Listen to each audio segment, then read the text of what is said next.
Hello my lovely viewers, আসসালামু আলাইকুম সবাইকে। শুভ বিকেল। এই তো বিকেলবেলা চলে আসলাম একটা পার্কে, আমার বাসার পাশেই বাচ্চাদেরকে নিয়ে খেলার জন্য। জনশূন্যহীন মনে হয়, কোথাও কাউকে দেখা যাচ্ছে না, অনেক বড় একটা এরিয়া।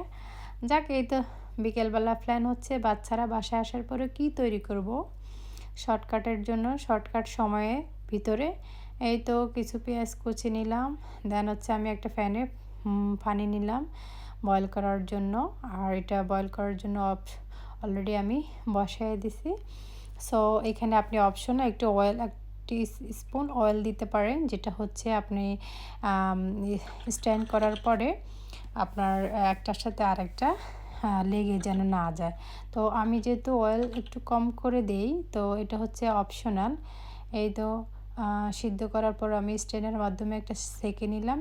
তারপরে সেঁকে নেওয়ার পরে আমি একটা চপস্টিক দিয়ে আমি জাস্ট একটা নেড়ে চেড়ে দিচ্ছি, যেন একটা আরেকটার সাথে লেগে না যায়। যেহেতু খাওয়ার সময় আপনি নিজেই দেখতে পারবেন অনেক কতটুকু ঝরঝরে হয়েছে। এই তো আর কয়েকটা ডিম সিদ্ধ করে আমি এইভাবে কেটে নিই। আর নুডলস চাউমিনটা ডেকোরেট করার সময় এইভাবে এক্সট্রা উপর দিয়ে ছড়িয়ে দেবেন, খুবই সুন্দর লাগবে দেখার মতো। খাওয়ার টেস্টের চাইতেও দেখাটা অনেক সুন্দর। তো এই তো আমি চেষ্টা করতেছি চাউমিনটা একটু ঝরঝরে করে করার জন্য চপস্টিক দিয়ে। দেন আমি কিছুক্ষণ নেড়ে চেড়ে অনেকক্ষণ পর্যন্ত চপস্টিক 5 মিনিটস আমি টাইম নিলাম। এই তো আমার কথার ফাঁকে বলতেছি যে আমার যদি কথাবার্তা অনেক সময় ভুল ত্রুটি বা হয়ে থাকে, তো আপনারা অ্যাজ এ ফ্রেন্ড হিসেবে, আমার ফ্যামিলি মেম্বার হিসেবে ক্ষমার দৃষ্টিতে দেখবেন। এটা হচ্ছে আমার একটা রিকোয়েস্ট। আর আরেকটা হচ্ছে, অনেক সময় আমরা এই প্ল্যাটফর্মে নতুন, অনেকেই কাজ করেছি, বাট ওইরকম আসলে পাবলিক প্লেসে কথা বলার ধরনটা এখনও শিখি নাই।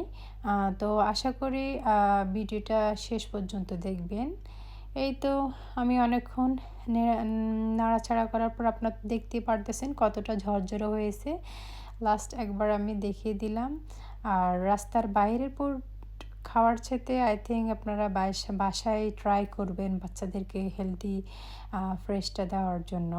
আমার মনে হয় এটাই বেটার। আমরা যতই বাইরে খাই, ঠিক আছে, বাইরে অনেক টেস্টি, বাট নিজের ঘরোয়া খাবার অনেক ব্যবধান আছে। সো এই তো হয়ে গেল আমার। এরপর আমি চেষ্টা করব যে এর মধ্যে আমি আসলে আজকের চাউমিনটা করা হচ্ছে ভিপ দিয়ে, যেটা আমি কুচি কুচি করিলাম ভিপ। আমি ওই অংশটুকু স্কিপ করলাম, কেন জানি ডিলিট হয়ে গেল। আমি জাস্ট নর্মাল পেঁয়াজ এবং মশলা, জাস্ট আদা পেস্ট এবং গার্লিক পেস্ট এবং কিছুটা গরুর মাংস, যেটা কিমা বলি আমরা। তো এই তো এগুলো দিয়ে মোটামুটি হয়ে গেলে সিম্পলের মধ্যে। একদম অয়েলটা আমরা কম দেওয়ার চেষ্টা করি সব সময় সব কিছুর মধ্যে, যেটা আনহেলদি সবাই জানেন কম বেশি। এই তো হয়ে গেল আমার। এর মধ্যে আমি যে বয়েল করা এক্সট্রা নিলাম, ওটা আমি উপর দিয়ে একটু ছড়িয়ে দিলাম যেন দেখতে সুন্দর লাগে। আর কিছু ধনিয়া পাতা উপর দিয়ে ছড়ায় ছিটিয়ে দিলাম। এই তো ভালো লাগলে লাইক, শেয়ার এবং কমেন্টস আমার সাথে থাকার জন্য অনেক ধন্যবাদ। আল্লাহ হাফেজ।